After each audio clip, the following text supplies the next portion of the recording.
Hi friends, welcome to அச்சம்பலா recipe. இன்றைக்கி சிம்பிளாக ஒரு மஷ்ரூம் மசாலா தான் பார்க்க போகிறோம். எப்படி செய்து பார்க்கலாம். ஒரு பேனில் 3 ஸ்பூன் எண்ணெய், ஹோல் ஸ்பைசஸ் 2 ஆட் பண்ணிக்கோங்க. பட்டை, லவங்கம், ஏலக்காய் எல்லாமே.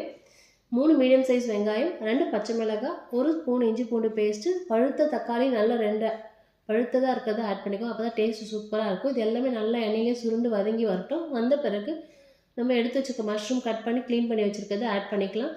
நான் இன்றைக்கி 2 பேக்கெட் ஆட் பண்ணியிருக்கேன்.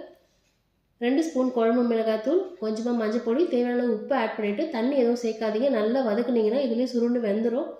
இப்போ லெட்டு போட்டு 5 நிமிஷம் க்ளோஸ் பண்ண பிறகு 2 ஸ்பூன் நெய் விட்டுக்கோங்க.